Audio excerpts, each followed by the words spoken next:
Driving സീറ്റിൽ സിദ്ധാർത്ഥായിരുന്നു. ഒരു നിമിഷം എന്ത് ചെയ്യണമെന്നറിയാതെ ഇരുവരും പകച്ചുപോയി. താൻ വീണ്ടും വന്നോ? അല്ല, ഇത് എങ്ങോട്ടായി ഇടിച്ചു കയറി? പ്ലീസ്, ആ കാറിന്റെ പിറകെ ഒന്ന് വേഗം പോവാമോ? എന്റെ കുഞ്ഞാ കാറിനകത്തുണ്ട്. ഓ, കുഞ്ഞ് ആ കാറിന്റെ അകത്ത്? അല്ല, ശരിക്കും എന്താ തന്റെ ഉദ്ദേശം? താൻ ആദ്യം ആ കുട്ടിയെ കൊണ്ട് എന്നെ അച്ഛാന്ന് വിളിപ്പിച്ചു. ഇപ്പതേ അതേ കുഞ്ഞ് ഏതോ കാറിലായി പോയിന്നും പറഞ്ഞ് എന്റെ ഹെൽപ്പ് ചോദിക്കാൻ വന്നിരിക്കുന്നു. ഇതിന്റെ പിന്നിൽ എന്തൊക്കെയോ ഉണ്ടല്ലോ. സത്യം ഞാൻ പറയുന്നത്, എന്റെ മോൻ അവനെ എനിക്ക് വേണം. Please help me. ശരി, താൻ പറയുന്നൊക്കെ ഞാൻ വിശ്വസിക്കും. ആ വണ്ടിയുടെ പുറകെ പോവുകയും ചെയ്യും. പക്ഷേ പകരം താൻ എനിക്കെന്ത് തരും? താൻ എന്തൊക്കെയാ ചോദിക്കുന്നേ?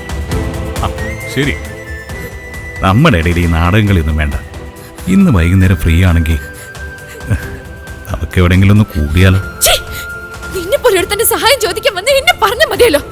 സ്വന്തം കുഞ്ഞിനെ കാണാതായി ഭ്രാന്ത് പിടിച്ചു നിൽക്കുന്ന ഒരു അമ്മയോട് ഇങ്ങനെയൊക്കെയാണോ സംസാരിക്കുന്നത്? തനിക്കില്ലേ അമ്മ? എടോ, താൻ വെറുതെ തെറ്റിദ്ധരിക്കുക. ഞാൻ ഈ സിറ്റിയിലെ... സിദ്ധാർത്ഥിന്റെ മറുപടി പൂർത്തിയാകും മുമ്പ് തന്നെ കാറിന്റെ വാതിൽ വലിച്ചടച്ച് നീലിമ അവിടെ നിന്നും വേഗത്തിൽ പോയി. സിദ്ധാർത്ഥ് അവളെ പിറകിൽ നിന്ന് വിളിച്ചെങ്കിലും നീലിമ അത് കാര്യമാക്കുന്നുണ്ടായിരുന്നില്ല.